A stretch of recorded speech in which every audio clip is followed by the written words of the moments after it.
Hello friends, स्वागत है आपका मेरी यूट्यूब चैनल में। तो पिछली वीडियो में हमने जेंगो मैसेज फ्रेमवर्क के बारे में जाना था। चलिए आज की वीडियो में एक चीज़ है जिसके बारे में मैं आपको बताना चाहता हूँ। चलिए ये जो हमने जब हम सुपर यूज़र को क्रिएट किया था तब उसका जो यूज़र नेम था वो था एडमिन। तो यहाँ पर मैंने सिंपली लिख दिया एडमिन। यहाँ पर ईमेल आईडी लिखेंगे @gmail.com। चलिए वो भी पासवर्ड भी हम कुछ भी लिख देते हैं अभी के लिए। ये मैंने किया रजिस्टर। तो यहाँ पर मुझे एक एरर मिल गई और एरर क्या है तो यूनिक कंस्टेंट फेल। तो यहाँ पर ये क्यों आ रहा है, ये जो एरर है वो क्यों आ रही है। ये एरर इसलिए आ रही है क्योंकि यहाँ पर ये जो यूज़र नेम है वो पहले से ही एग्जिस्ट करता है ये यूज़र मॉडल वाले डेटाबेस में। तो ये जो यूज़र मॉडल है वो हमने क्रिएट नहीं किया हुआ है। ये जो यूज़र मॉडल हमने यूज़ कर रहे हैं वो हमें जेंगो पहले से ही क्रिएट करके हमें देता है। तो उसमें हम कोई चेंजेस नहीं कर सकते। उसमें कई सारे वैलिडेशन है वो हमें पहले से ही मिलते हैं।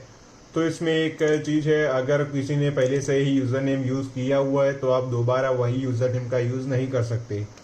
तो उसी तरीके से ईमेल में भी है।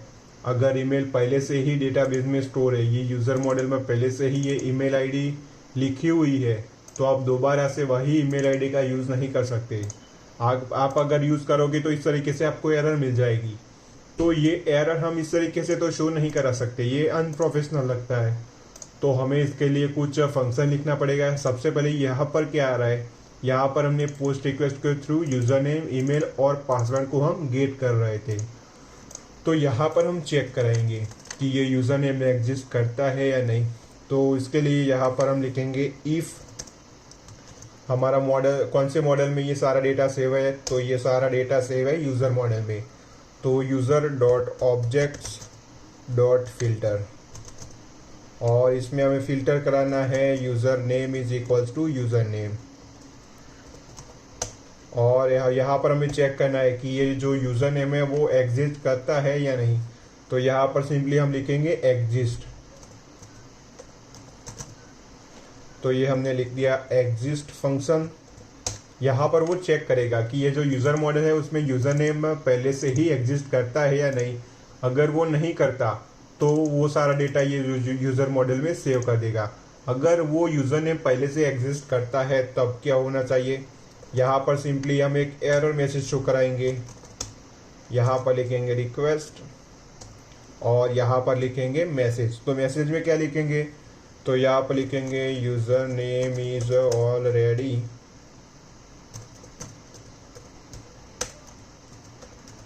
एग्जिस्ट। तो आपका जो यूज़र नेम है वो पहले से ही एग्जिस्ट करता है तो आप ऐड नहीं कर सकते। तो ये मैसेज शो कराने के बाद इसको हमें रीडायरेक्ट भी कराना है। तो रीडायरेक्ट हम कहाँ कराएंगे, तो इसको रीडायरेक्ट भी कराएंगे माय अकाउंट पेज पर। तो चलिए ये तो हमने चेक करा यूज़र नेम। चलिए इसी तरीके से हमें चेक करना पड़ेगा ईमेल आईडी को भी, कि ईमेल आईडी भी पहले से ही एग्जिस्ट करती है या नहीं।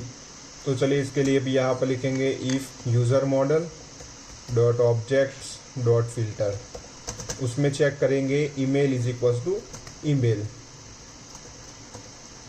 और ये एग्जिस्ट करती है या नहीं। तो ये लिखा है एग्जिस्ट। अगर एग्जिस्ट करती है तब हमें मैसेज शो करा दो, मैसेज डॉट एरर। यहाँ पर लिखेंगे रिक्वेस्ट और मैसेज होगा email ID are already exist. और ये एग्जिस्ट हो जाने के बाद इसको रीडायरेक्ट भी कराना है, तो रिटर्न रीडायरेक्ट, और रीडायरेक्ट वापस कराएंगे माय अकाउंट पेज पर। तो यहाँ पर सिंपली क्या होगा, यहाँ पर सबसे पहले तो ये जो अगर कोई यूज़र आके यहाँ पर फॉर्म फिल करेगा।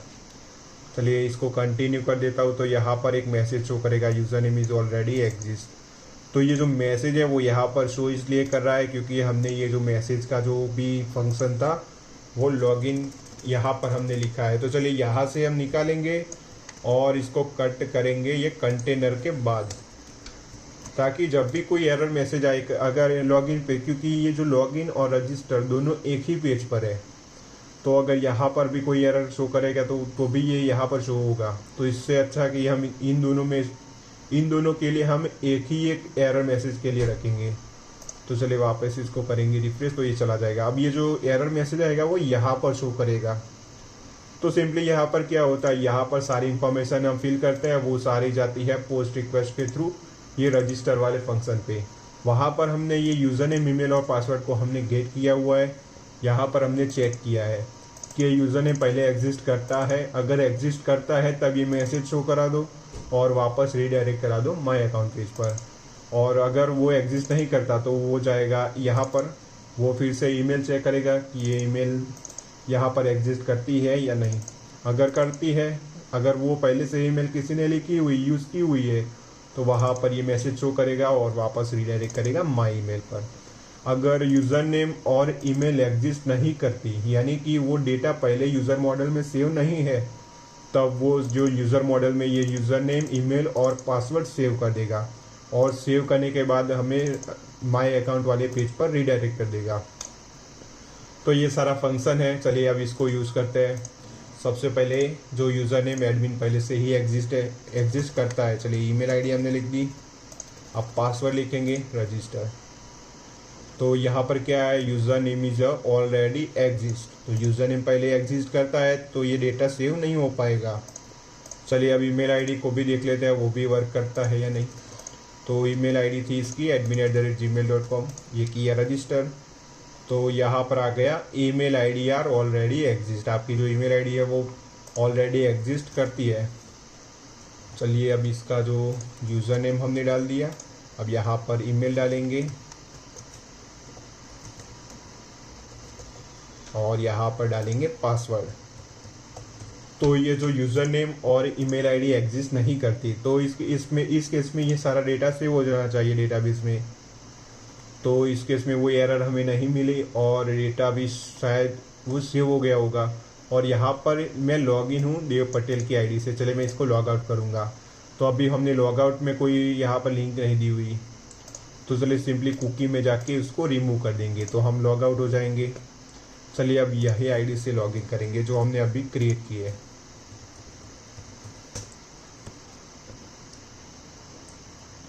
तो जैसे ही मैंने लॉगिन किया तो मैं aa@gmail.com वाली आईडी से मैं लॉगिन हो गया।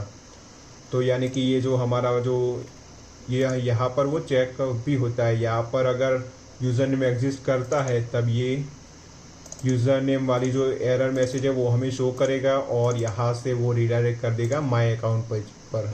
वो सेव नहीं करेगा ये सारा डेटाबेस में।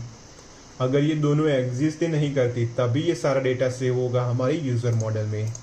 तो अगर आपको ये वीडियो अच्छी लगी तो प्लीज़ वीडियो को लाइक कर देना और चैनल को भी सब्सक्राइब कर देना। Thanks for watching.